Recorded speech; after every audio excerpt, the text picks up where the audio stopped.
In the year 256 before Christ, the Mediterranean Sea was a power board.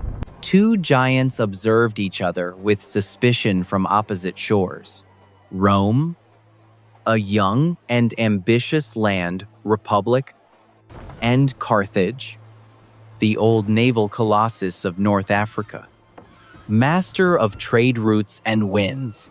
For more than a decade, both had bled each other dry for control of Sicily, the key to the Western Mediterranean.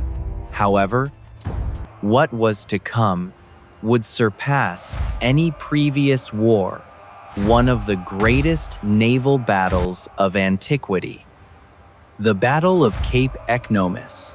At the beginning of the First Punic War, in 264 before Christ, Rome had no fleet worthy of the name. Its legions were feared on land, but the sea was enemy territory. The Carthaginians had dominated the waves for centuries. Their sailors were heirs to a Phoenician tradition, experts in currents, winds, and ramming with the bronze prow. In theory, facing them on the water was suicide. And yet, Rome decided to do it. The decision was not impulsive, but strategic. After years of static warfare in Sicily, the Romans understood a bitter truth: as long as Carthage controlled the sea, they could never defeat her. Carthaginian ports served as supply arteries. Every time Rome conquered a city, the enemy was resupplied by sea. Land victories did not matter if the Carthaginians continued to bring reinforcements from Africa. Thus, a bold plan was born to invade Africa itself. To achieve this, Rome had to cross the sea. And to cross the sea, it had to create a fleet capable of challenging the most feared naval power in the world. The Senate ordered the construction of more than 300 quinqueremes, large galleys with 5 rows of oars per side. Legend has it, according to Polybius, although some historians doubt the detail, that the Romans captured a Carthaginian ship that had run aground and used it as a model to copy its design. Whether myth or reality, the fact is that in less than 2 months, Rome raised an armada from scratch. An unprecedented logistical feat. But having ships was not enough. Rome did not have experienced sailors, so its legions were trained to row and fight on deck. The idea was to turn the sea into an extension of the battlefield where the Carthaginians saw water and maneuver. The Romans would see ground and discipline. That mentality would change the course of history. Carthage, confident, did not take that threat seriously. Its naval aristocracy believed that no newcomer republic could compete with generations of maritime dominance, but that confidence would soon turn into dangerous arrogance.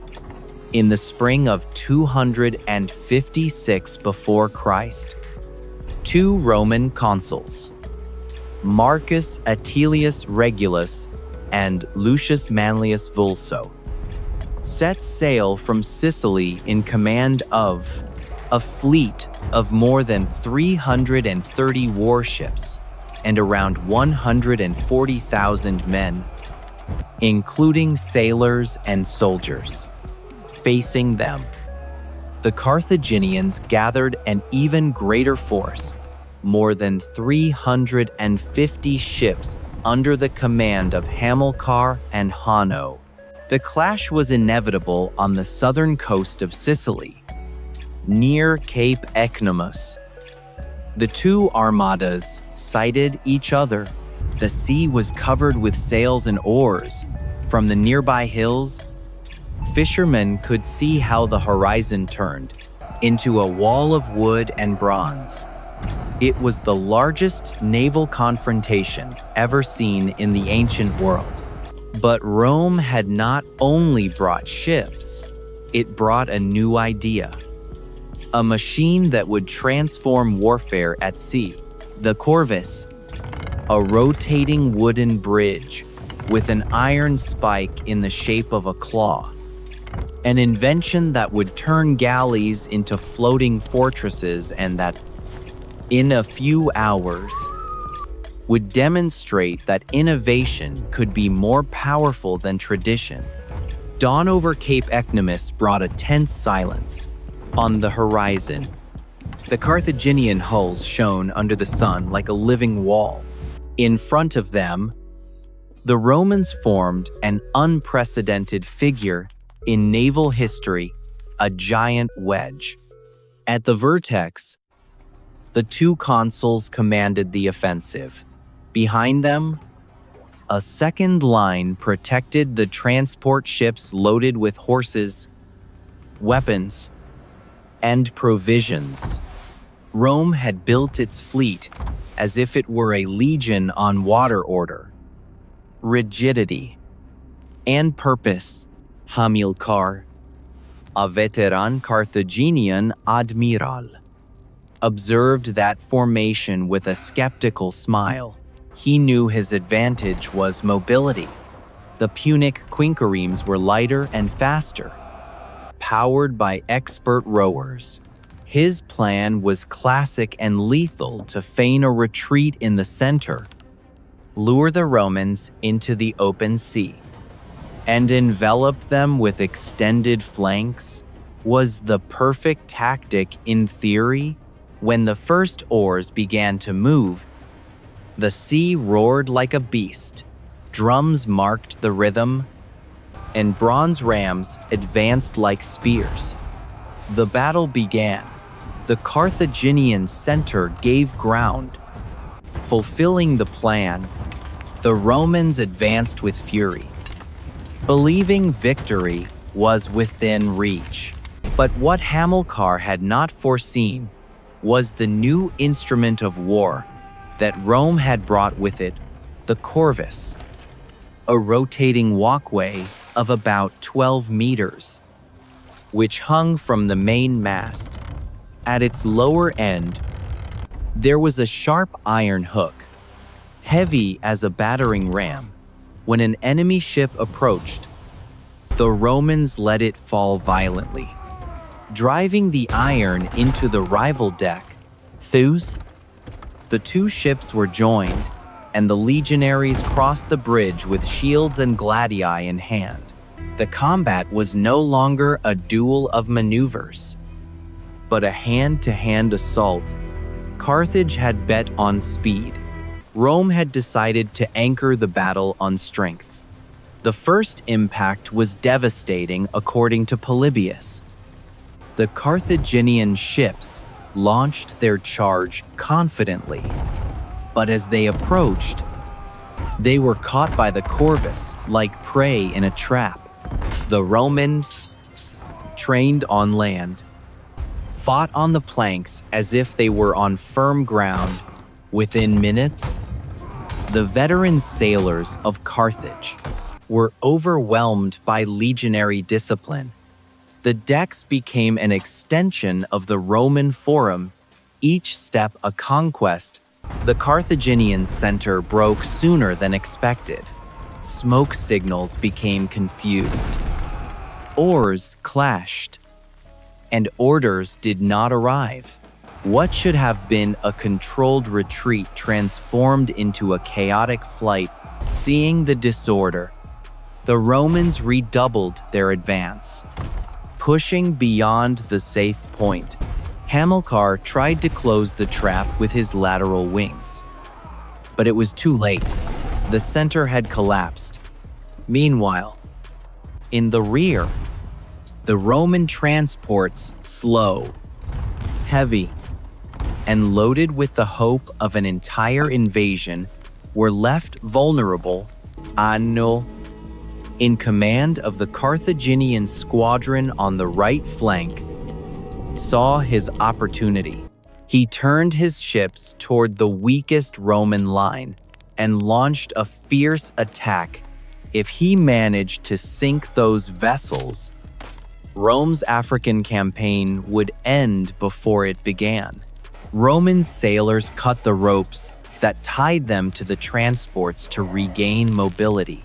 With the wind against them and the enemy approaching, they sought refuge in shallower waters, where Carthage's fast ships could not maneuver. There, they formed a defensive wall, a rampart of prows pointing to the open sea. The corvi were prepared again when the first Punic ships tried to ram. They were pinned and boarded one by one. The sea was stained with iron, sweat, and screams. The combat lasted for hours. The wind shifted, and signals were lost in the smoke from the nearby mountains. The echo of drums arrived, like the heartbeat of an ancient monster. In that confusion, Roman innovation became an extension of their military mentality, cold, methodical, and ruthless. In antiquity, few inventions had such an immediate impact. The corvus not only changed the battle, but it changed the very definition of what it meant to fight at sea. Carthage, with centuries of maritime supremacy, was being defeated by a people who, until recently, feared the waves. But the battle was not over yet. On the western flank, Hanno continued to fight with ferocity. His final maneuver would decide if Carthage survived, or if Rome would seal in those turbulent waters the beginning of the end of an empire. The sun began to descend when the sea, in front of Cape Ecnomus, was transformed into a floating cemetery. Broken masts, scattered oars, and bodies among the waves marked the end of the greatest naval battle of antiquity. What had started as a duel between empires ended in catastrophe for Carthage. On the western flank, Hanno tried to regroup his squadrons. The sailors, exhausted, rode through smoke and confusion. The Carthaginian plan to envelop the enemy had collapsed. The center collapsed and the wings were isolated. It was then that the Roman squadrons at the front, after breaking the enemy line, turned on their axes and returned with the wind in their favor. In a matter of minutes, the encirclement was inverted. Carthage, master of the seas for centuries, was now the prey. The combat degenerated into chaos. The Romans boarded enemy ships with the corvus, capturing one after another. The waters were stained with bronze and blood. According to Polybius, more than 30,000 Carthaginians died or were captured, and 64 ships were taken intact. Rome lost nearly 10,000 men and 24 ships. But its victory was crushing. The entire Mediterranean witnessed how a land power had defeated the master of the waves. Historians agree that Hamilcar's strategy was brilliant, though impossible to execute with precision in such an unpredictable environment. Ironically, his son Hannibal Barca would apply that same double envelopment tactic on land at Cannae in 216 before Christ, where he annihilated a much larger Roman army. Audacity. However, the maneuver was lost in the disorder, the wind, and the weight of destiny. The corvus had changed everything. It was not perfect. It made the ships heavier and vulnerable to storms, but it gave Rome what it needed: to turn naval combat into a land battle. Where Carthage depended on agility, Rome imposed its discipline. The legionaries fought on enemy decks as if they were firm fields. In a few hours, Phoenician maritime art had been defeated by Roman military logic. Ecnomus was a victory more psychological than material. Rome not only gained control of the sea, but it broke the myth of Carthaginian invincibility. For the first time, the citizens of Carthage felt the war approaching their shores. With morale high, the Roman consuls prepared to invade Africa. Shortly after, Marcus Atilius Regulus landed with his legions in enemy territory, taking the war to the heart of his rival. Although the African campaign ended in disaster and Regulus was captured, the message was already irreversible. Rome could challenge the oldest naval empire in the world. Over time, the corvus fell into disuse. The Romans learned to navigate without it, but its lesson remained etched.